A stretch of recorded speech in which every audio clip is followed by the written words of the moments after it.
让我们一起来领受上帝的话，记载在新约圣经以弗所书第1章17到19节，以及第3章20节。和合本圣经269页、271页，新标点和合本211页、213页，现代中文译本296页、298页，其他版本请看荧幕。求我们主耶稣基督的神荣耀的父，将那赐人智慧和启示的灵赏赐给你们，使你们真知道他，并且照明你们心中的眼睛，使你们知道他的恩召有何等指望，他在圣徒中得的基业有何等丰盛的荣耀，并知道他向我们这信的人所显的能力是何等浩大。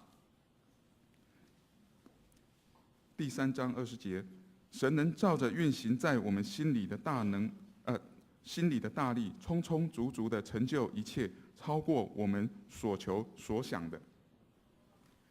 这时，请本堂郑牧师来讲道，题目是《丰盛生命5：连结上帝的能力》。丰盛生命5：连结上帝的能力。我们同心来祷告。慈悲的阿爸父神，我们感谢你带领我们平安经过1个礼拜，也感谢在主日的时候，我们仍然有福气能够来敬拜你。今天是棕树主日，我们要纪念主耶稣，他骑着驴子进到耶路撒冷，受到众百姓的欢迎，但是他没有失去他原来到地面上的任务。他来不是要做王，他来乃是要为了世人的罪，要受难，要钉十字架，要流宝血，要洗清我们的罪。我们并不值得主你来这么做，因为我们世人本来就是悖逆的人，我们常常悖逆了神你的教导，我们违背了主你给我们的命令，我们也没有办法来领受主你的爱，但是主你仍然爱我们，你就为了世人的罪要担当，就流你的宝血。我们感谢主你这样子的大爱，主你这样的恩典，因为你我们才有永生的盼望，因为你我们才有力量来面对我们生活中所有的困境以及所有的挑战与试炼。我们感谢主，有这样在这节期之间，我们可以来深深的思考主你为我们的牺牲以及给我们的爱，也让我们再次在提醒我们领受这些爱之后，不只要让我们有过了一个丰盛的生命，也让我们能够将我们所领受的爱能够跟别人来分享。我们感谢主，让我们有这样的福气，能够来敬拜你。恳求主你赏赐我们每一个人都有谦卑、敬虔、顺服的心，要来领受你的话语，开我们的心眼，赏赐我们有属灵的智慧，让我们能够明白。我们这样祷告都是奉靠主耶稣基督的名求，阿们。大家平安。今天是我们的棕树主日，也就是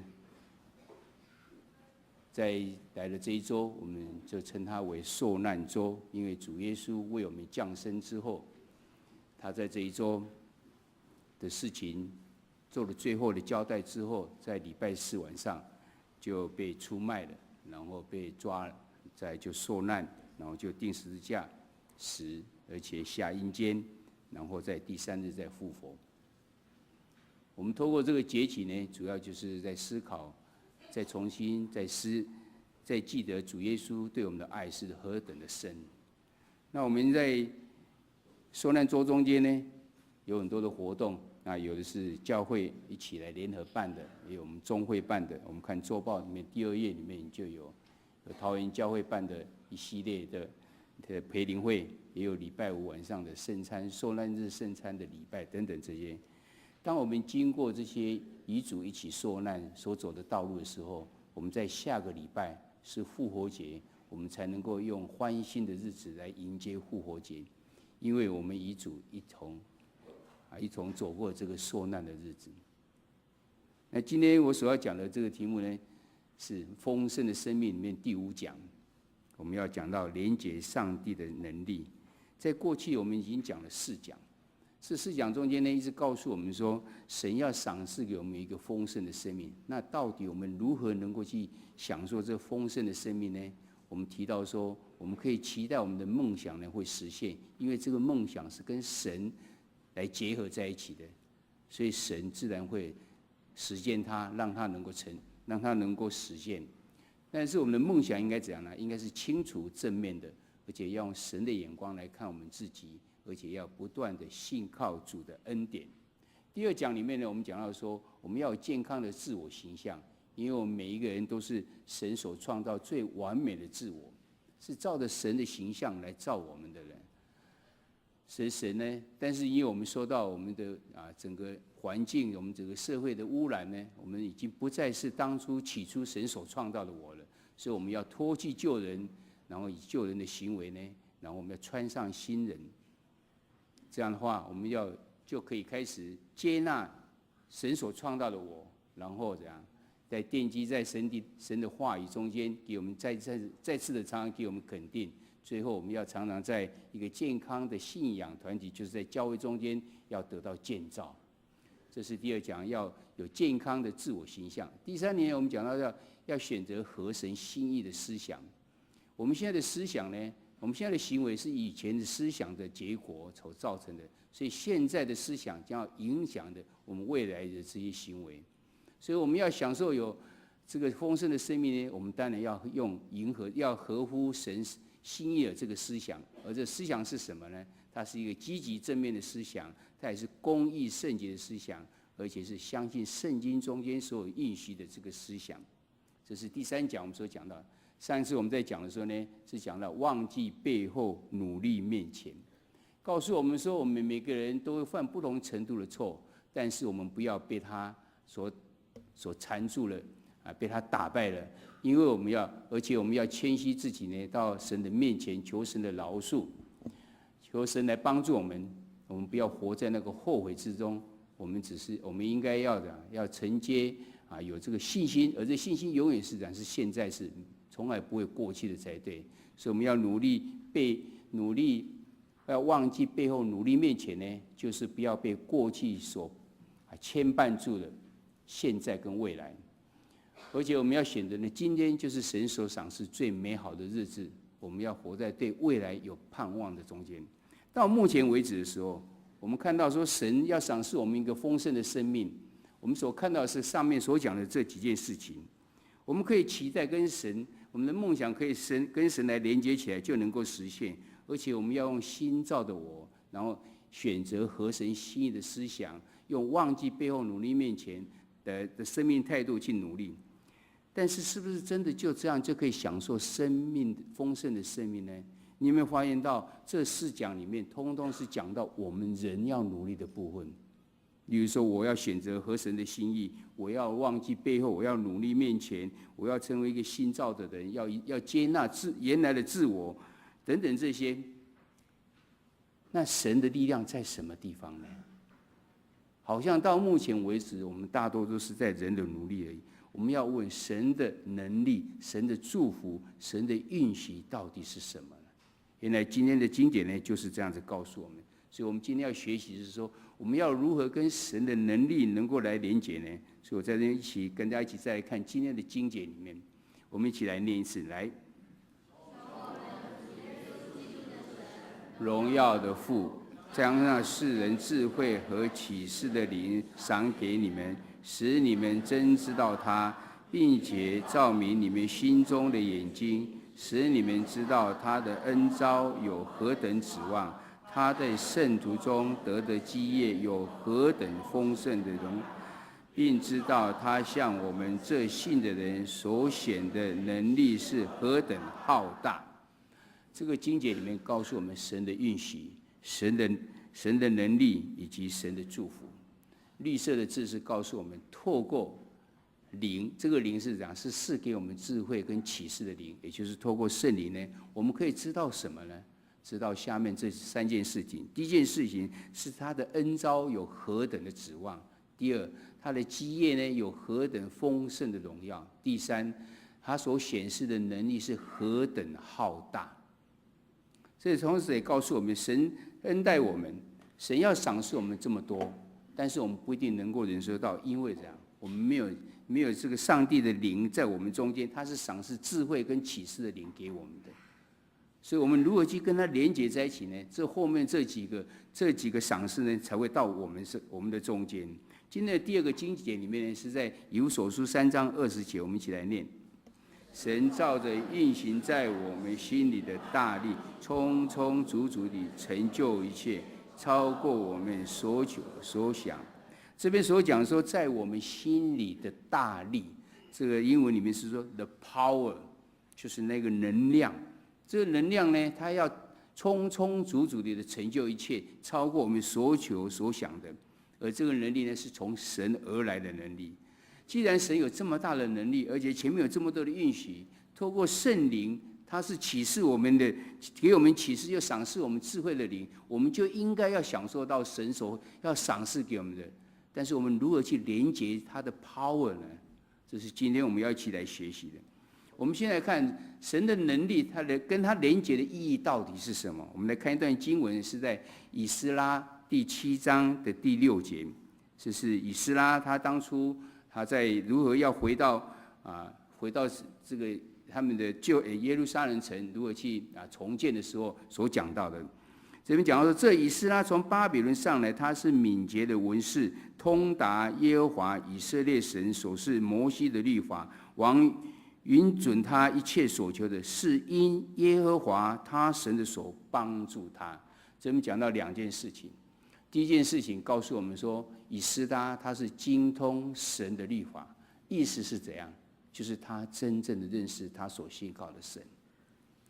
我们每一个礼拜都在这边做礼拜，我们也常常祷告，我们常常看圣经。你是真的认识这位神，这位耶稣吗？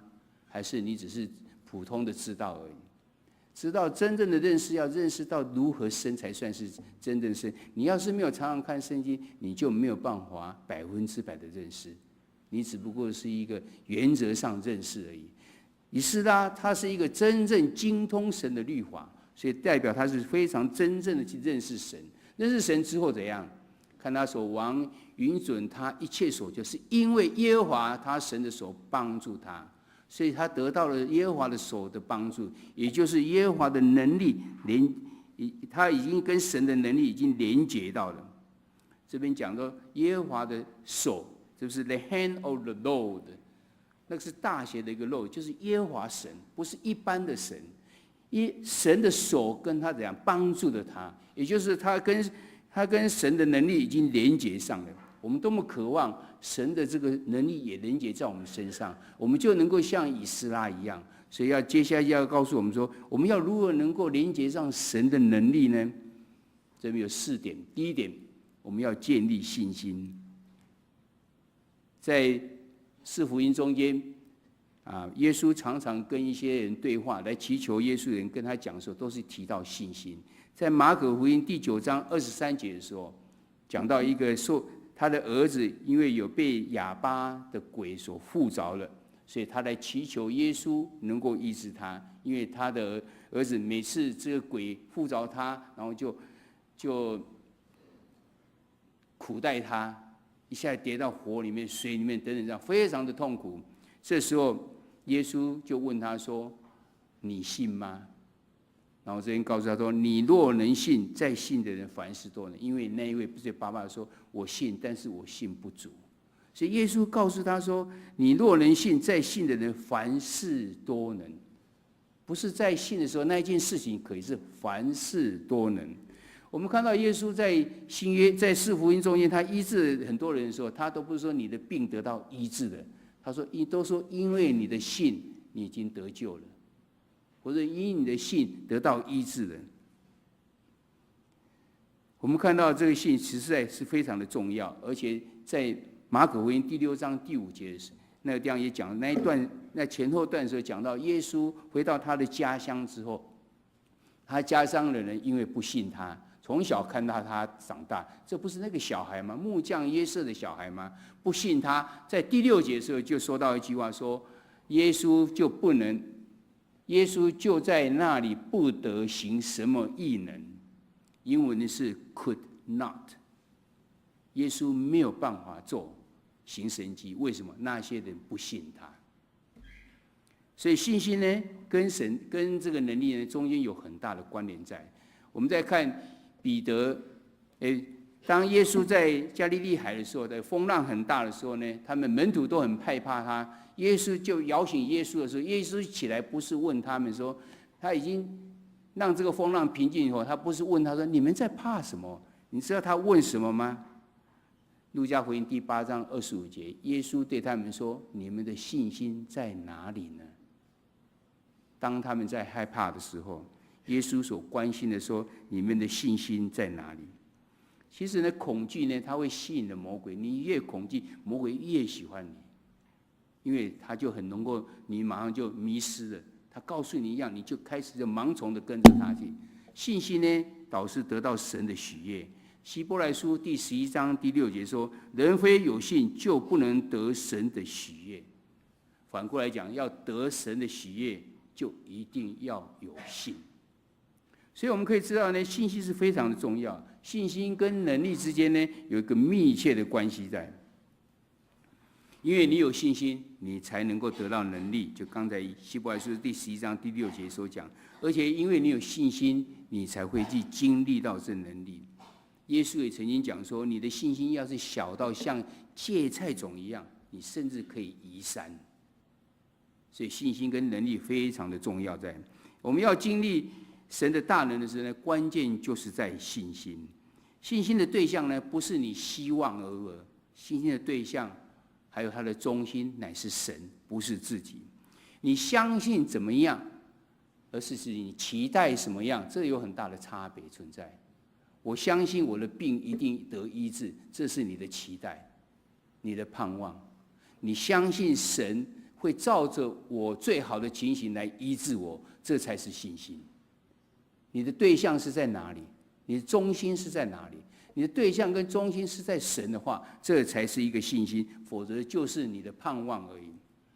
信心就是信靠神，是从神的话语而来的。罗马书第10章第17节告诉我们说，可见信道是从听道来的，听道是从耶稣的话来的。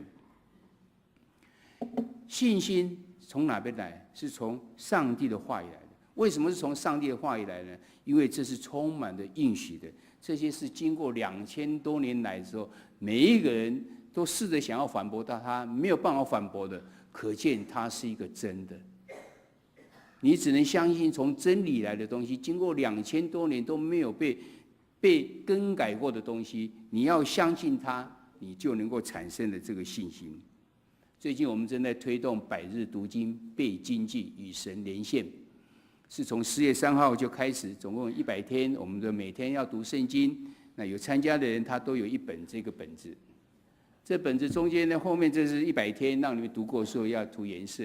这前面呢是要背经句，然后你自己写在中间，找4个人，然后中间里面有47句的经句，再加上自己写的3句以后，就变成50句。在10天，最快是10天之内把它背完，因为一天不能超过背5句，这样才能够消化。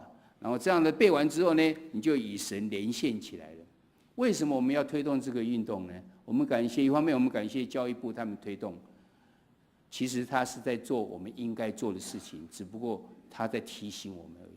基督徒每天都要读圣经，为什么？你只能从上帝的话语中间，你才能会建立你的信心，你才知道，你才能够真认识这位神。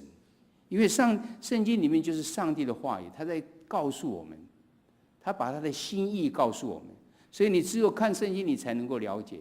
所以我们有邀请，越能够更多的人来参加这个东西。有些人觉得说我不一定能够完成，这就是一种压力给大家。你本来就应该的，然后我们透过一个运动，让你能够来参与。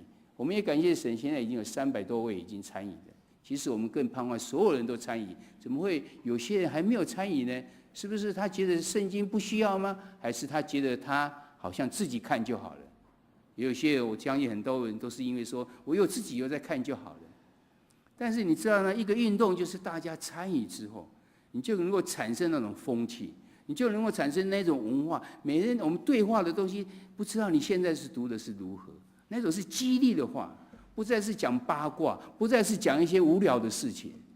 我觉得最近我读的圣经里面，我有一个很好的领受，我愿意跟你来分享。我们基督徒中间有没有像这样子？而且在生活中间，这一句话如何帮助了我？信仰跟生活结合在一起，拿出来跟别人分享。为何你能够这样呢？因为我将上帝的话语这样读进去的、吃进去的，它就影响了我，它就改变了我的信心。我们看彼得，他在海面上的这件事情的时候，我们看到两个结果。第一个结果是他看到耶稣的时候，他就问耶稣：“我可以走，我可以到你那里去吗？”耶稣说：“你来。”他看耶稣的时候，他就有信心了。他走在海面上，等他走到海里面的时候，他看到风浪非常的大，他就这样失去了信心，要沉到海中了。耶稣救我，主啊救我，就被救起来了。所以我们看到信心会不会受到我们所看到东西的影响呢？这是非常危险的。所以你的信心到底建立在什么地方？信心就是要建立在上帝的话语中间。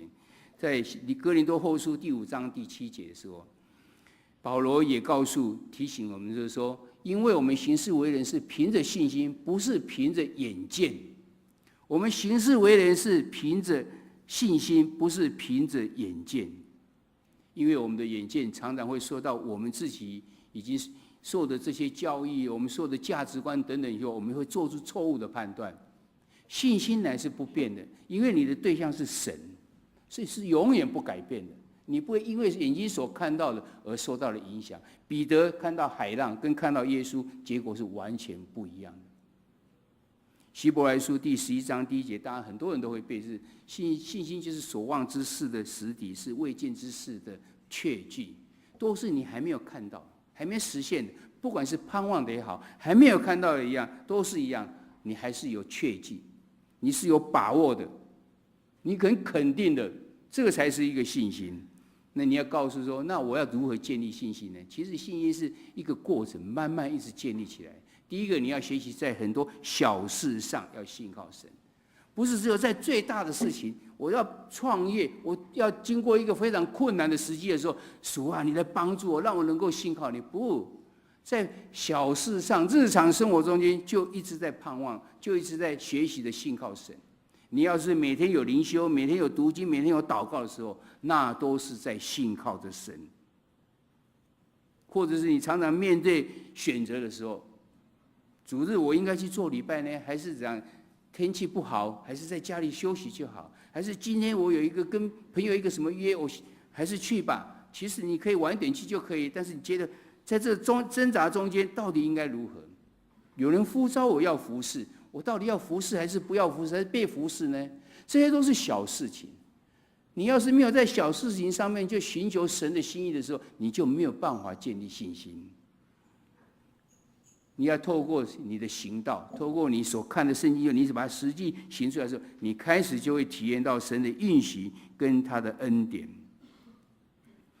就是信心就是这样子来建立起来，而且信心是这样，要透过实际的操练，就越来越健壮，然后就刚强起来了。雅各书的第2章第17节告诉我们，这样信心若没有行为，就是死的。这边不是告诉我们说，你用了你的行为来得救。但是你说你有信心，你却没有行为的话，你这个信心是死的。所以你的信心必须在如何来建立起来？就是透过你平常的时候，在行为中间，你如何能够实际行出来说，我是信靠神的，你就渐渐，因为你相信，你行出来，你得到的应许，得到的成就，你又相信了，这层次会越来越深，越来越深。信心乃是建立在一个过程中间，并不是我今天说我有信心，你就开始都 OK 了，没有问题。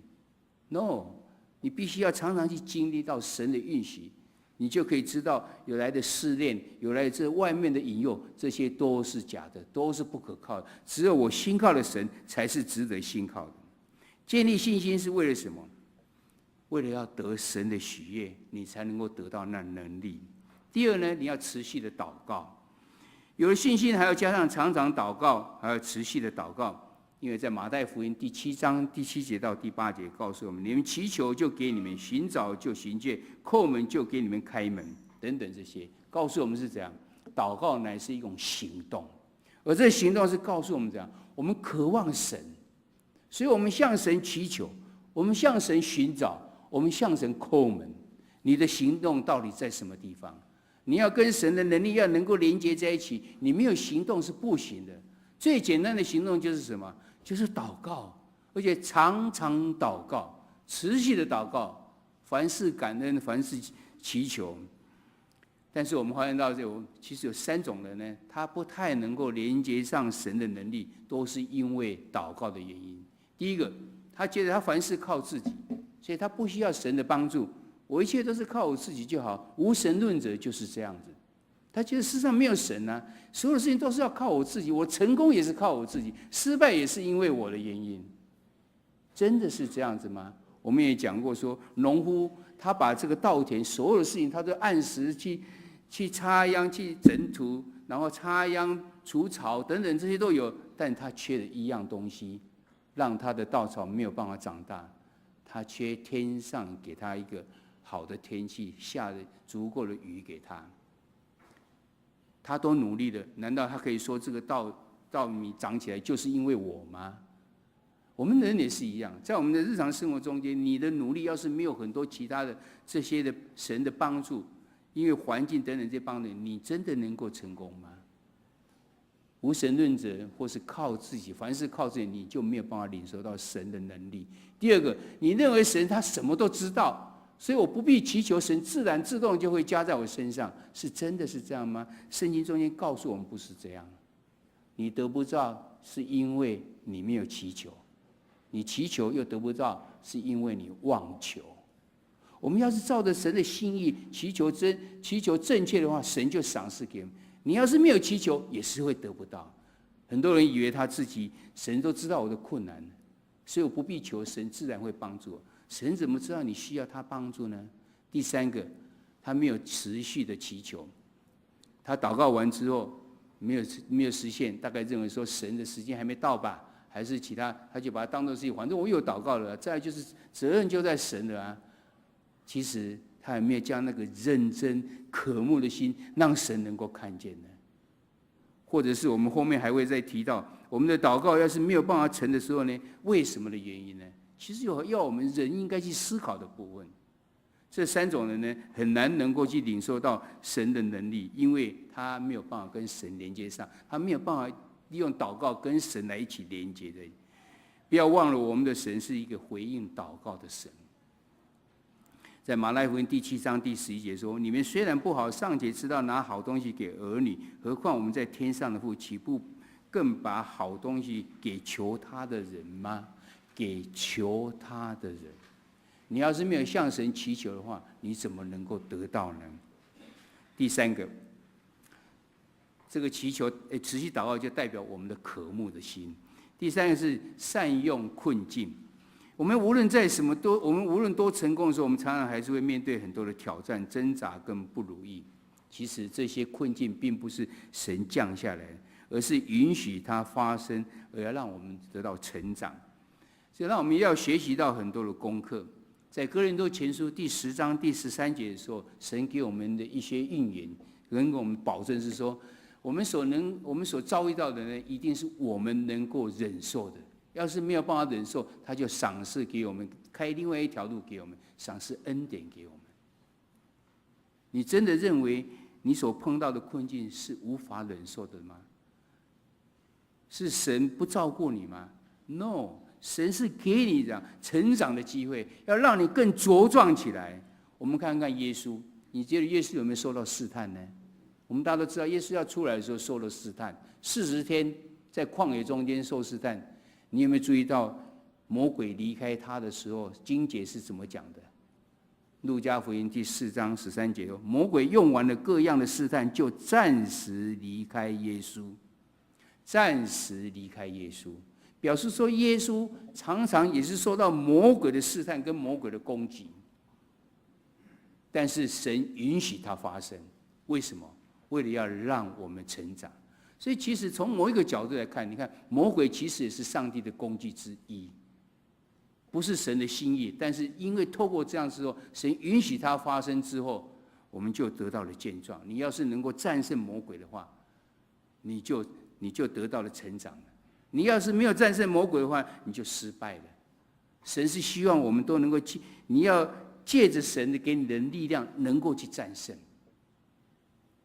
我们唯有在困境中间的时候，我们比较能够显露出我们需要去对付的事物跟缺点，例如是错误的态度、不当的动机，甚至没有坚持的部分。你会发现到说，原来我这些事情为什么会失败？因为我太骄傲了，我不够谦卑，我太靠自己了。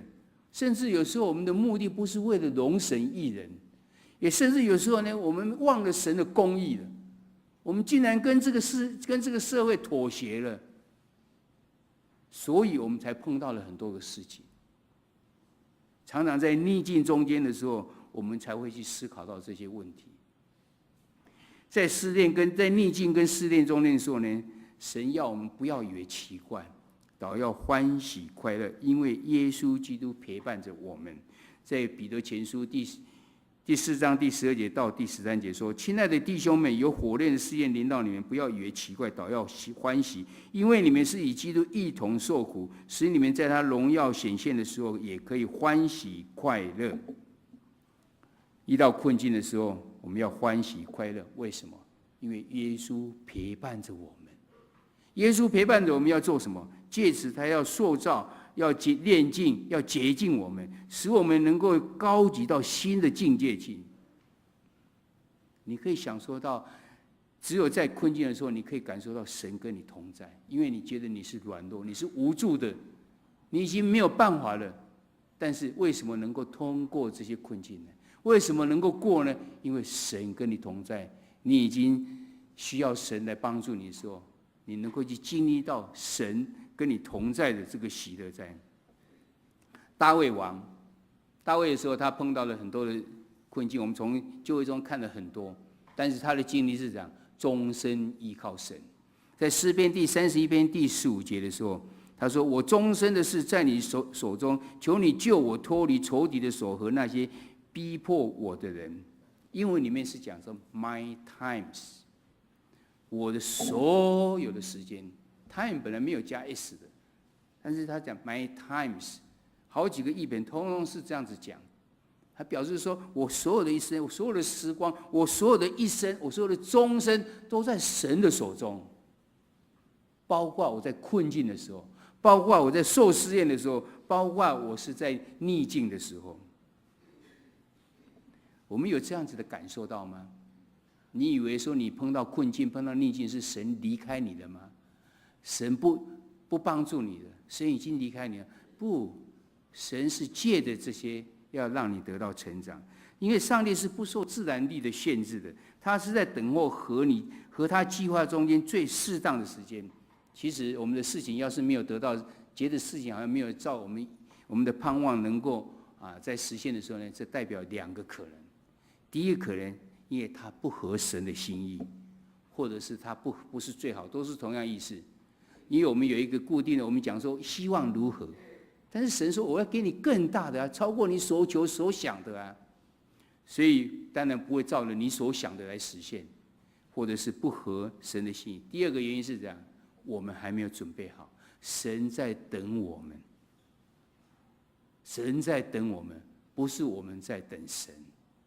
当你遇到困境的时候，不要去抱怨神，抱怨神，你代表你已经对神产生了怀疑，你认为神的安排不是最好的。但是神要告诉你，不是就是这两个原因中间之一，因为你所求的根本不合神的心意，因为你还没有准备好。所以我们碰到困境的时候呢，其实我们在祷告中，因为我们刚才讲到说有3个人没有办法得到跟神的能力连结，里面中间之一是他祷告完了，发现他没有时间就算了，反正我已经祷告完了。这边告诉我 ，no， 你应该回来想想看，是不是我的动机错误？是不是我所求的不合神的心意？或者是我还没有准备好，神正在等我？你们认真去思考这些问题。你碰到困境、碰到逆境的时候，也是需要这样。这是第3个。第4个，我们要活出命定。什么叫做命定呢？我想在讲求灵恩里面常常会讲到这个名词，那我们台语里面比较少去谈到这个事情。那命定是什么呢？命定就是神的计划。什么命定是什么？就是神为我们预定的这个计划。在以弗所书第1章的第11节说，我们也在他里面得了基业，这原是那位随己意行做万事的，照着他旨意所预定的。这边的基业呢，就是我们所讲的命定。我们已经得到神起初为我们创造时候的计划到底是什么？其实我们每个人出生并不是意外，不是凑巧的。我们每个人都带着上帝属天的计划来出生的。在耶利米书的第1章第5节说：“我未将你造在腹中，我已晓得你；你未出母胎，我已分别你为圣，我已派你做列国的先知。”这是上帝跟耶利米所讲的。你还没有出生之前，我已经知道，而且已经派你给你任务了，那就是你的命定。我们每个人呢，都带着上帝属天的命定、属天的计划来出生的。你恐怕说我不太清楚呢。我告诉你一个，每一个人都清楚的是怎样。你的命定是要荣神益人，只是因为我们每个人在不同的场合，我们有不同的行业、不同的身份、不同的场景、不同的很多时间都不太一样。在那种情形之下，你如何定荣神益人呢？每个人都不太一样，牧师的跟你们都不一样，但是我们都在荣神益人。以弗所书第2章第10节讲得非常的清楚，我们原是他的工作，在耶稣基督里造成的，为要叫我们行善，就是神所预备叫我们行的。神预备我们在做什么？要叫我们行善，荣神益人。每一个人的命定都是荣神益人，只不过你如何去荣神益人而已。上帝预定我们呢，是上帝他预备我们呢，要在我们的生活跟生命中间来荣神益人。记得这边是神所预备叫我们行的，所以代表着说，不是你完全照自己的本意去做就好了，而是要回到神的面前，接受神的教导，神的话语就成为你的帮助之后，领受上圣灵的力量之后，你才有办法去做这些荣神益人的事情。其实我们每个人的生命呢，一开始都是一点点的火花，所以当你愿意活出命定，连接上帝的能力的时候，就是加上那些燃料了。所以你加上这些燃料之后，你就会成为那个不灭兴旺的火。神预备我们怎么预备？慢慢的加上我们的燃料。我们原来就是一点点的火而已，一点点的火花。加上这些，我们常常到礼拜天来的时候，或是我们上了很多的课，做什么？就是加添燃料，加添正确的燃料，你就成为一个兴旺不灭的这个火子。保罗对提摩太的勉励也是这样讲的。提摩太后书第1章第6节，为此我提醒你，使你将神借着我按手所给你的恩赐，再如火，再挑旺起来。如火再挑旺起来，当初所赏赐给你的恩赐呢，赐给你的恩赐呢，你必须要挑旺起来，就是常常还要在神的面前去得到神里面的祝福跟能力。你的命定呢，只有你能够完成，因为上帝没有复制品，他没有另外制造复制品，就是这么一个你而已，没有人能够取代你。当你连接上帝的能力的时候，你就会体验到神要成就一切，远超过我们所求所想的。靠人真的是太有限了，只有靠神才能够超出我们所求所想的。结论来看，以神的能力连结的意义呢，就是透过精通神，真正的认识神的话语之后，来真正认识神，而得到耶和华神所的帮助。所以如何能够认识神呢？我们刚刚讲的这4点：建立信心、持续祷告、善用困境、活出命定。其实第一个建立信心是告诉我们，我们为了要得神的喜悦；持续祷告是代表我们要表示我们的渴慕，表示我们的软弱，跟表示我们的谦卑。善用困境是怎样？让我们把握住机会，得到成长、经历跟主的同在。活出命定是怎样？为了要达成神创造我们的目的跟任务。因为这是神的计划，神当然愿意会帮助你，所以你就能够得到神所赏赐的力量。与神能力连结，能够让你过得胜的生活，享受神所赐丰盛的生命。因为你的命定已经连结上神的能力，而神要充充足足成就一切，超过你所求所想的。不只是享受我们知道的丰盛的生命，而是超过我们所求所想的。你不要怀疑，因为神已经用行动来证明了他爱我们，所以他会赏赐我们这些。今天我们是重视主日，重视主日是怎样？是要纪念主耶稣，他为了要赎罪世人的罪，他进入到耶路撒冷。他在礼拜四的时候呢，最后的晚餐，他被出卖的，被抓，到礼拜五被钉十字架，死埋葬，降在阴间，第3天又复活了。证明怎样？证明耶稣是神，证明耶稣这个神爱我们。证明他的能力是充充足足的，因为他从死而复活了，所以他的能力能够远超过我们所求所想。今天的周报第15页的地方，第15页的地方记载的，从今天开始，一直到7天之后的这些记载，我们4福音通通有写在这个地方，马太、马可、路加、约翰。有的经节是，有的全部都记，有的是只有哪一本有记。而左边这边是讲的事件，在中式主日，主进入到耶路撒冷，第1天、第2天，星期1、星期2做了什么？星期3都没有记载，星期4、星期5，然后到星期6，最后就是复活节了。我们也看到我们的周经，我不知道你们有常常注意到，我们前面这个周经的颜色有在变动。我们是跟着节气在变。今天所用的是紫色，紫色是一种高贵的意思。我们为了主耶稣为我们而牺牲他的生命呢，这是一个多么高贵的一个生命。我们实在不配得，但是神仍然这样子的爱我们。愿神祝福大家，让我们能够不断的经历到与神能力的连结。这礼拜我们有小组呢，我们有3个题目。这边说：你渴慕得到神的手帮助吗？你在精通神话语上的努力如何？第2，要与神能力连结的4个操练中间，你最需要努力的是什么？让大家一起来代祷。你期待今年的能力如何？今年神的能力如何在彰显在你身上呢？请分享，并与大家一起来代祷。愿神祝福我们每个人，让他的能力，我们能够连结上他的能力。我们同心来祷告。慈悲的阿爸父神，我们感谢你，因为你应允让我们都能够过一个丰盛的生命。中间有我们要努力的部分，但是更重要的是，我们要跟神你的能力能够连结在一起，我们才能够过得一个真正的丰盛的生命。我们这边学习到，我们必须要建立信心，因为这样可以得到神你的喜悦。我们要持续的祷告，因为这样可以表示说我们的渴慕。我们也要善用困境，因为我们把握住机会，能够经历的主你的同在。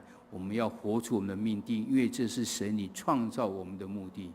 求主你来帮助我们。我们透过这样子的操练之后，我们能够跟神的能力能够连结在一起，让我们自己能够活出丰盛的生命，也让我们能够跟别人分享，让别人也能够享受丰盛的生命。献上我们的感恩与祈求，这时候我们同心用使徒信经来告白我们的信仰。我信上帝，全能的父，创造天地的主。我信我主耶稣基督，上帝的独生子，因圣灵感应，由童贞女玛利亚所生，在本丢彼拉多手下受难，被钉十字架，受死，埋葬，降在阴间。第3天从死人中复活，升天，坐在全能父上帝的右边，将来必从那里降临，审判活人死人。我信圣灵，我信圣而公之教会，我信圣徒相通，我信罪得赦免，我信身体的复活，我信永生。阿们。